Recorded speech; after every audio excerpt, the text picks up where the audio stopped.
actually a good shot.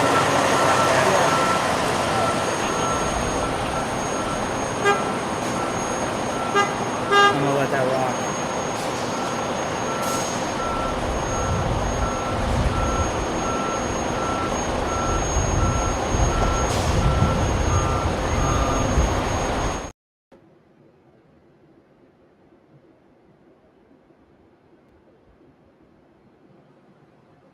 There we go. I was still getting audio from that. So, sorry. Hey, it's Monday. How's everybody doing? No, I am getting feedback here for some reason.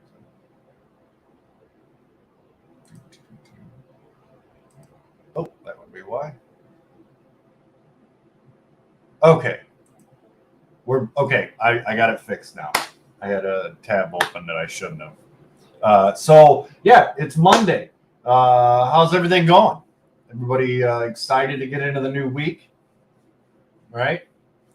I know I'm going to be like a Debbie Downer today, and I got more bad news. We've been talking about, uh, you know, double brokering, all the fraudulent activities and things that are going on. But the way I kind of look at it is more of, us sort of like educating each other, keeping each other up to date and things, so that we don't fall into these traps of fraud, right? So the trucking industry has faced an increase in cargo thefts this year, with thieves developing more sophisticated, almost couldn't say that word, and strategic tactics.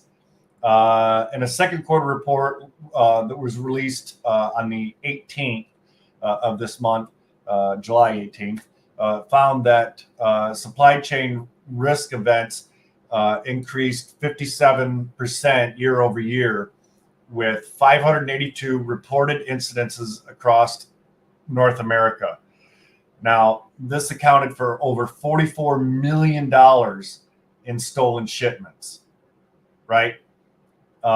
This report also noted that much of the increase was attributable to a type of strategic approach known as shipment misdirection attacks, right? That was sort of a new terminology on me. So I kind of learned here a little bit, some of this as well. There's some very clever criminals out there, but just lost my spot. All right. But it's become more of a global problem in regard to the organized crime. When they steal by fraud, use the internet and use surrogates to do their dirty work that don't know they're involved in a crime, they can do it much easier and so much faster, right? And now they can target and hit with bullseye preciseness on high-valued commodities. Okay, shipment misdirection attacks use legitimate processes like load boards to fraudulently obtain cargo. The criminals may pose as a legitimate motor carrier or logistics broker to get a load, only to turn around and put it back on a load board to get a legitimate driver to carry it somewhere. The goal is to pass a load through multiple drivers and warehouses to essentially launder it, right? So just like you would launder money, they're doing the same thing with cargo, right? And maybe some of you out there that are watching this now have been victims to this, right? It wasn't even so much that it was just a double brokered or triple brokered or quadruple brokered load, right? I don't even want to think about a quadruple brokered load, but I mean, it happens, but they're doing that, right?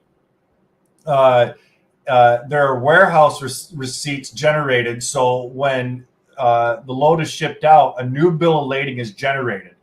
Now you have a legitimate bill of lading showing from, let's say, Fontana to San Bernardino. Excuse me. So if the driver gets stopped, he's got a legitimate BOL, right? Risk management firm Overhaul in a first quarter report that cargo thefts decreased 14% year over year to 142, but rose 11% compared to quarter four, right? The report also found that most targeted cargo types were electronics as well as food and beverage, right? And I would never have really thought food and beverage. I was thinking like, well, like that said, electronics type stuff and everything. But yeah, food, when we think about it, has gone up in price significantly lately. So it's, yeah, I guess it's one of those things. It says we do have a very active and diverse network of law enforcement contacts throughout the country that are specifically focused on cargo theft and cargo crime. Intelligence and response manager at Overhaul said during a July 25th webinar, we're seeing a lot of strategic thefts. We're seeing those spread not just only in volume, but they're also growing in geographical area, right? And I'm kind of almost wondering after reading some of this, if maybe some of this has to do with like that heat map that I posted the end of last week, where the double brokering hotspots were, right? This is saying, that it's also geographical. So these aren't just like one-off instances or anything. And the tactics are now spreading east. So this more or less started on the West Coast. It's spreading east. Let's see. Scott Cornell, transportation lead and crime and theft specialist at insurance firm Travelers, has also seen strategic thefts spreading into new areas. Strategic theft is very difficult for the industry to deal with because the thieves are at arm's length, which we all kind of know what that means, right? They didn't want to come out and say it, but they're operating from outside the continental U.S., most likely, right? They're nowhere near where the theft happens. They perpetrate the theft from a distance online, by phone, things like that. With straight theft, there's more risk for the thief because they're on location, right? And this is why, going back to the beginning of this, they're talking about using surrogates. Maybe they get hired to, at a receiver or something that they think is legit, but in actuality, they're a part of the whole, theft, the whole crime.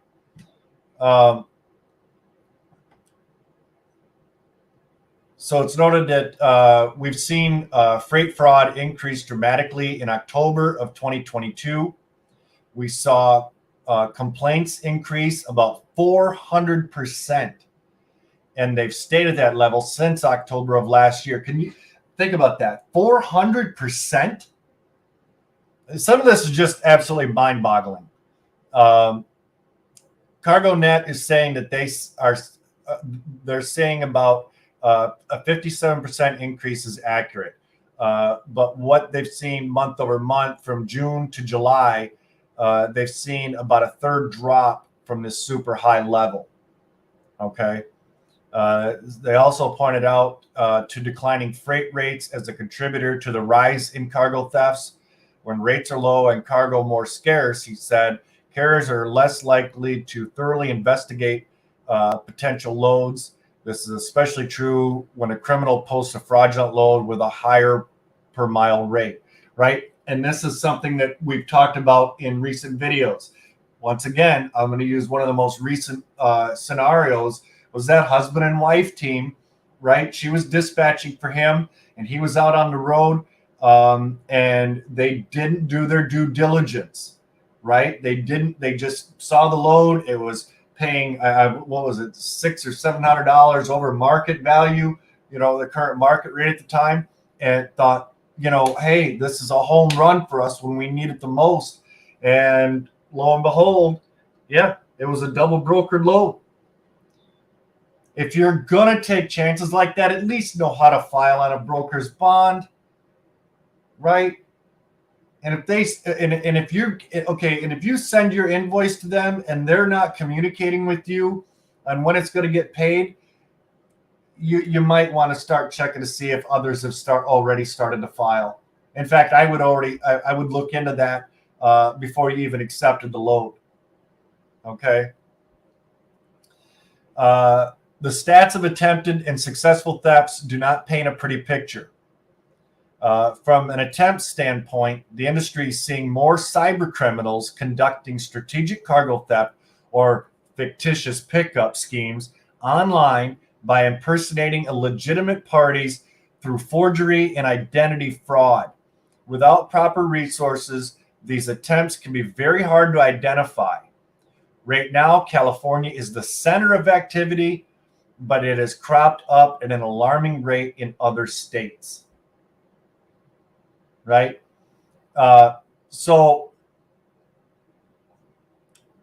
there was something when I was reading this, I wanted to bring up a point to my one of the videos that I did. What was it, Thursday? I'd have to go back and check. Bear with me just one moment. I'm gonna go see what day it was I posted that video, because we actually kind of talked about some of that.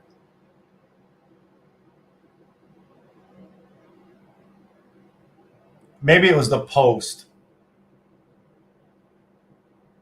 Yeah, maybe it was a post in the group. Or maybe it wasn't a video. I apologize. But the FMCSA, what was it? The MCS 150, they're requiring fraudulent brokers are requiring a copy of the CDL, right? And then they're going in and stealing their identity through, all of their information. I'm pretty sure that I posted that in a group. Bear with me one moment and see if I can find that real quick so that you guys can see.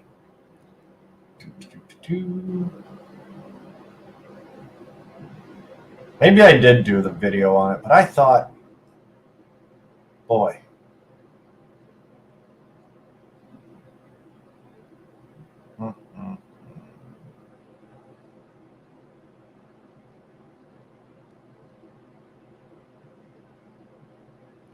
I apologize here, guys.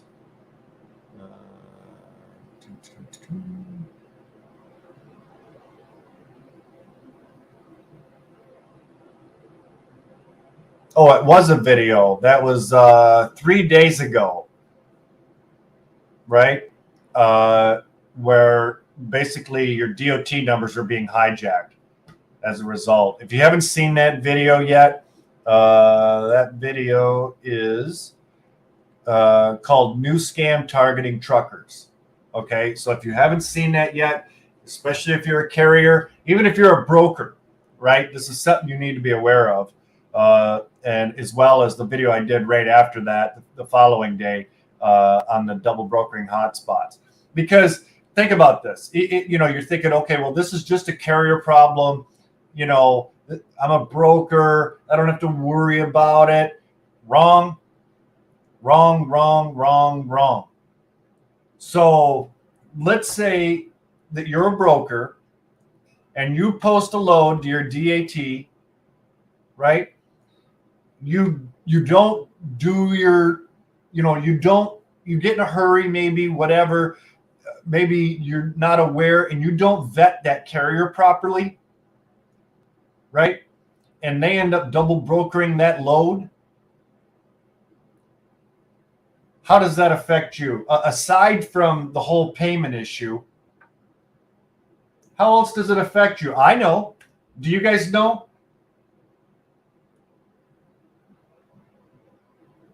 You guys have an answer? Let's see your guesses. I see there's some of you on there watching. Come on. Anybody?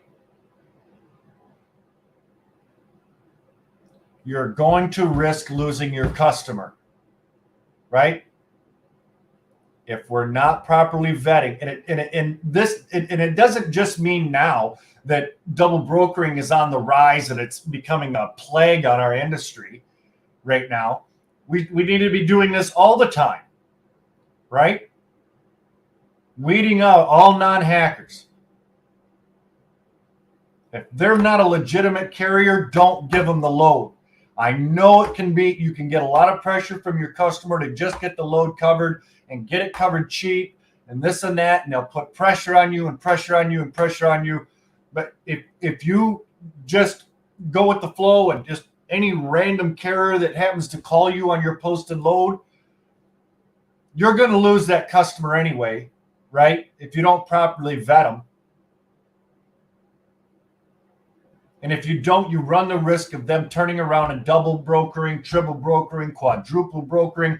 And then your customer's going to go, what in the hey are you doing? Why are you not properly vetting your customers or your carriers? Right?